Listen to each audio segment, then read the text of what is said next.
There's a quiet kind of person who doesn't easily fit into the noise of the world. They listen more than they speak. They notice how light moves across a room and think about time, how everything is always shifting. They pause before answering, not from hesitation, but because they're considering countless possibilities at once. These are deep thinkers, people who spend more time within their thoughts than in conversation.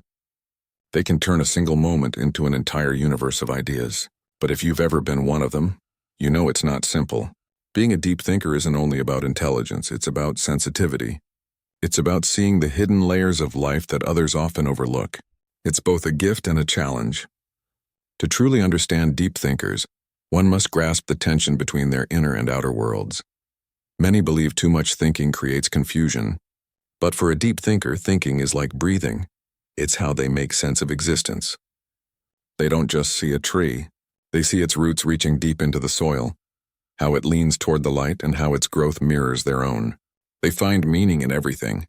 A conversation becomes a study of emotion. Silence turns into a question. A glance unfolds into an entire story. Psychologically, deep thinkers exhibit what researchers call high-trait introspection, a natural tendency to analyze not only the world around them, but also their inner experiences. They are always searching for meaning, asking why not to complicate things, but because asking why feels essential. This is linked to activity in the brain's default mode network, which becomes more active during moments of reflection, imagination, and creativity. The mind of a deep thinker is constantly forming connections, comparing, reflecting, creating patterns. Yet this same ability can also feel isolating. While others move through life reacting, deep thinkers are observing. They pause, take in details, and think carefully before responding.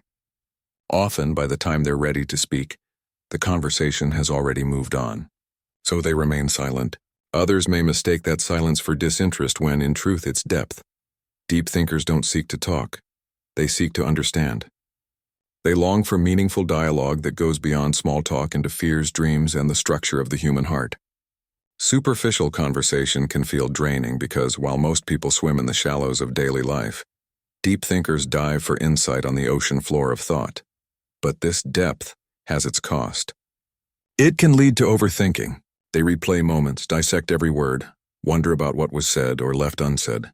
Their minds loop through what-ifs and maybes, constantly searching for clarity in a world that rarely stops long enough to think. Their emotions flow like silent waves beneath the surface, unseen, yet deeply powerful.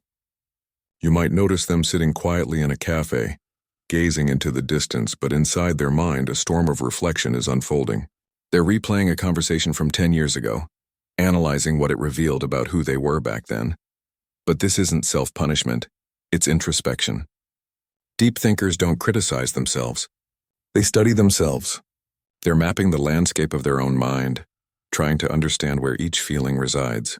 This can make them seem distant from the real world when, in truth, they're simply observing it from every possible perspective. One remarkable trait of deep thinkers is their tendency toward what psychologists call existential thinking.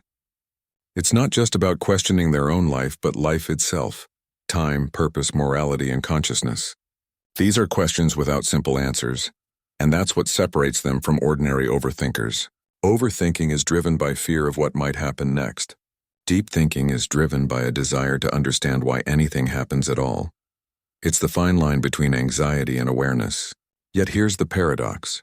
The same mind that can uncover meaning in everything can also create illusions that were never truly there. Because when you think deeply, you realize that everything can be linked to something else. And sometimes that endless web becomes a trap. They might overanalyze silence, find meaning where none exists, or turn simple moments into unsolvable puzzles. It's like using a microscope that's too powerful. You start noticing things that were never meant to be examined so closely. Yet, that very depth is also what fuels their creativity. Many of history's greatest minds, Einstein, Da Vinci, Jung, were deep thinkers. They could see the invisible threads connecting ideas. They approached problems from angles no one else dared to, because when your mind never stops asking why, you eventually uncover truths that others overlook. But in today's fast-moving world, deep thinking isn't always valued. We live in a time that celebrates speed, productivity, and certainty. Reflection can seem like hesitation. Silence can be mistaken for weakness. Complexity often looks like confusion. So deep thinkers learn to hide their depth, trying to adapt to a world that moves faster than their thoughts. They nod along during conversations, even when they quietly disagree. They smile politely while their minds wander to distant galaxies. And when everyone leaves, that's when the real dialogue begins, inside their own head. There's a quiet loneliness in that inner life because deep thinkers long for connection, but only the kind that feels authentic. True connection demands vulnerability, and not everyone is willing to go that deep. So they stay guarded, they observe, waiting for someone who shows signs of the same depth. Only then do they open the door. And when they do, it's never halfway, it's all in. They'll share their fears, their hopes, and the truths they rarely say aloud. Because deep thinkers don't love in halves, but that honesty can hurt them too. When you see the world in shades of gray, you expect others to do the same. You believe that people mean what they say, that honesty is the default. But not everyone thinks that deeply. So when reality doesn't meet their expectations, it cuts deeper. Not because they're fragile, but because they attach meaning to everything. To them, a small betrayal feels cosmic. A simple kindness can restore their faith in humanity. Everything carries weight. That's their double-edged sword. For deep thinkers, every thought breathes. Every emotion echoes. They can't numb themselves even if they try. They feel the gravity of things others overlook. The stranger avoiding eye contact. The laughter fading too soon. The promises of forever whispered by people already thinking of tomorrow. They don't just see what is. They see what might have been. In psychology, there's a concept called depth processing, the tendency to store experiences with emotional and symbolic meaning. Deep thinkers don't just remember facts. They remember how it felt, what it meant, and why it mattered. They carry memories not as snapshots, but as entire ecosystems of emotion. That's why nostalgia hits them so deeply. A single song can pull them back to a version of themselves that no longer exists. But this isn't mere emotional sensitivity. It's neurological. Research shows that reflective, abstract thinkers have stronger neural links between the emotional and analytical centers of the brain. They literally think and feel at the same time. That's why they can't just turn off their thoughts. Their logic is infused with emotion. For them, feeling is thinking, and that often makes them misunderstood. People might see them as distant, dramatic, or overly complex, but in truth, they're simply aware. They see the hidden patterns beneath the surface of life. Behind everything lies something deeper. How fear disguises itself as anger. How love hides beneath pride. How people project what they cannot face within themselves. And once you truly see that, it's almost impossible to unsee. It becomes difficult to live simply when you realize just how intricate everything really is. Deep thinkers often struggle to stay present, not because they don't want to, but because their minds live across timelines. They replay the past, dissect the present, and imagine countless versions of the future all at once. It's draining, yet somehow beautiful, because it means they can see potential where others see endings. They can discover meaning even within pain. That's what gives them resilience. To a deep thinker, even suffering carries information. It teaches them about themselves, about life, about truth. Yet perhaps the hardest part of being a deep thinker is learning when to stop thinking, when to release the need to understand everything, when to accept that some answers simply don't exist yet. Because meaning, no matter how we chase it, isn't something we find, and it's something we create. And that's the quiet irony. The same mind that endlessly seeks truth eventually learns that peace doesn't come from answers, but from presence. It's in sitting under a sky that never explains itself, yet still feels infinite. It's in learning to live with uncertainty and still feel whole. Maybe that's the final stage of deep thinking. Not knowing more, but needing less. Not analyzing life to exhaustion, but realizing that true depth isn't about drowning in thought. It's about seeing clearly enough to float. You can often recognize a deep thinker not by their words, but by the spaces between them, that pause before they speak, when their mind sorts through layers of thought. It's not hesitation, it's precision. They search for the truest version of what they mean, because words matter deeply to them. They understand how language shapes perception, how a sentence can heal or harm. So they speak carefully, sometimes too carefully, which may make them seem shy or distant. But in truth, they're listening to everything. The tone, the subtext, the silence between lines. To them, communication isn't just what's said, but what's felt. Psychologically, this awareness comes from empathy and strong pattern recognition. Deep thinkers constantly read emotional signals, micro-expressions, voice shifts, subtle energy changes, things that reveal what someone can't say aloud. That's why they can sense when something's off, even when no one else notices. It's not intuition. It's attentiveness. They process emotions like detectives scanning for hidden patterns. But this kind of perception has a cost. When you can see through things, it's hard to stay blind. You start noticing contradictions, how people say one thing but do another, how society celebrates joy yet hides pain, how perfection is an illusion we're taught to chase. Once you see that, it changes how you connect with the world. You stop craving surface-level approval. You crave truth instead. That's why deep thinkers are drawn to art, philosophy, writing, and solitude, not to escape life, but to understand it. They need spaces where their thoughts can breathe freely.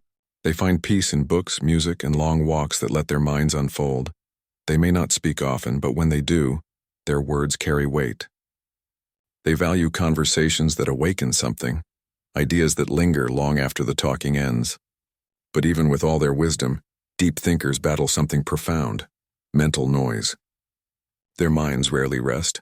It's like standing before 10 radio stations, all playing at once, each one broadcasting a unique frequency of memories, thoughts, and questions. Even when they try to rest, their mind keeps rewinding, reworking, and predicting. While most people find comfort in distraction, deep thinkers often sink into silence, because silence magnifies everything within. This often leads to what psychologists call rumination, a repeated focus on problems, emotions, or past mistakes. For many deep thinkers, it isn't about negativity, it's about seeking resolution. Their mind craves closure, understanding, and meaning in contradictions. But not every question holds an answer, and realizing that becomes one of their hardest lessons. There's a story of a philosopher who once said, "I think, therefore I am," profound words. Yet for a deep thinker, they can feel like a curse, because thinking may prove their existence, but it can also consume it. They can think themselves into corners, analyzing love until it feels mechanical, studying fear until it becomes predictable. They can understand emotion so deeply that they forget to simply feel it. Sometimes, the hardest thing for a deep thinker is to live life without dissecting it. But once they learn balance, when thought serves emotion instead of replacing it, they become extraordinary. At their best, deep thinkers are bridges, connecting logic with empathy, intellect with intuition. They can analyze pain yet still hold compassion for it. They see the flaws in humanity and still choose to love it. That's rare. That's wisdom, not just intelligence. A deep thinker doesn't see people as good or bad. They see them as stories. They understand that everyone is shaped by unseen struggles and silent scars. So they forgive easily, but they seldom forget. They may release people, but they keep the lessons those people left behind, turning them over in their minds like stones polished by time. If you've ever wondered why deep thinkers often appear melancholic, it's not sadness, but awareness. It's the realization that beauty and loss always walk together, that everything loved eventually transforms. It's the acceptance that joy and grief are two notes of the same melody, and feeling both at once is what it means to be truly alive. Psychologists call this emotional complexity, the ability to hold mixed emotions simultaneously. It's not confusion, it's depth deep. Thinkers don't divide emotions into good or bad. They see them as messages. Fear shows them what matters. Sadness reveals what they value. Joy reminds them what to protect. To them, every feeling holds meaning, if you listen long enough. But here's what many don't realize about deep thinkers. They're not always. It's a mistake to think deep thinkers lack humor. In truth, some of the funniest people you'll ever meet are deep thinkers. When you truly grasp the absurdity of life, humor becomes a kind of wisdom. They laugh not because they're careless, but because they understand how fragile everything is. And laughter helps them hold it gently. Sometimes the only sane way to face a chaotic world is to smile at its madness. Still, deep thinkers are often misunderstood. They can seem distant or hard to read, but in reality, they're just lost in thought. They're not ignoring you. They're processing layers of meaning in what you said, your words, tone, and emotion. They don't talk to compete. They talk to connect. And when that connection fails, they withdraw. Not from pride, but from self-protection. Here's the truth. Deep thinkers feel everything deeply. They may look calm on the surface, yet inside emotions swirl like storms beneath still water. They sense tension in a room. Notice when a smile doesn't reach someone's eyes and feel the weight of things left unspoken. That sensitivity is powerful but can be exhausting. They take in too much. Energies, emotions, moods that aren't their own. That's why they often crave solitude, to cleanse and reset. When alone, they journal, reflect, gaze out windows, and think about everything and nothing. In that quiet, they find themselves again. It's not loneliness, it's renewal. Because for a deep thinker, solitude is where clarity lives. It's the place where the noise fades and they can finally hear their inner truth. But thinking deeply without grounding can turn into a spiral. So the healthiest deep thinkers learn to stay anchored in the real world. They practice mindfulness, creativity, or service, something that connects their inner life to the outer one. Without expression, thought becomes heavy, so they transform their reflections into something tangible: art, poetry, or healing conversation. They understand that the purpose of thought isn't to escape life, it's to enrich it. One of the most beautiful qualities of deep thinkers is that they rarely accept things at face value. They question systems, traditions, and assumptions that others follow blindly. It might seem rebellious, but it's actually compassion, because they care enough to ask, why do we do this? Does it still make sense? Could there be a better way? Their curiosity is a quiet form of love, a devotion to truth. Yet this same curiosity can make life more complex, because when you see through many perspectives, taking sides becomes difficult. You understand everyone, and in doing so, you feel everything.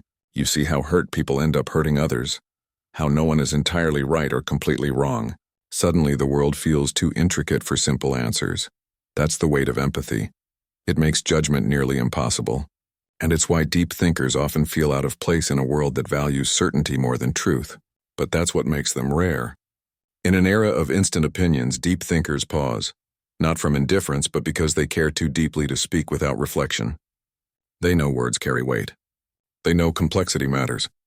And they understand that sometimes, silence expresses more than sound ever could. If you love a deep thinker, you'll notice they seek understanding more than agreement. They don't need you to think like them, only to think with them. To question, to wonder, to explore life's mysteries together. Their love language is curiosity. Their affection shows in attention, in remembering small details and asking how you truly feel, in seeing beyond your words. But they also need patience. Deep thinkers take time when it comes to trust. They don't open easily. They measure the depth of someone's intentions the same way they examine their own thoughts. And when they finally let you in, it's because they've decided your soul feels safe. They don't fall often, but when they do, they fall completely. Their love isn't casual. It's conscious. There's something profoundly human about how deep thinkers live. They remind us that life isn't meant to be rushed. That silence can be sacred, that not every moment needs to be filled with noise or certainty. They show us that mystery has its own beauty, that asking questions isn't weakness but wonder. In the end, the psychology of deep thinkers reveals something universal, that every one of us has the capacity to think deeply, to look beyond distraction and face ourselves honestly. We just forget in the rush of daily life how powerful stillness can be. Maybe that's why deep thinkers exist, to slow the world down a little, to remind us that thinking with intention is an act of love. Because deep thinking isn't just about understanding life, it's about cherishing it. It's about standing in awe of how complex we are, how fleeting time is, and how beautiful imperfection can be. So if you're a deep thinker, never apologize for your silence. Don't shrink your thoughts to fit smaller conversations. The world needs minds like yours. Those who can see the unseen, question the obvious, and find meaning in the ordinary. You may not always fit in, but you were never meant to. You were meant to see through, to turn chaos into clarity, noise into insight, and moments into meaning. Because deep thinking isn't just a way of understanding life, it's a way of honoring it. And while the world moves fast, you hold something it often forgets, and depth. And depth in a shallow world is its own kind of light.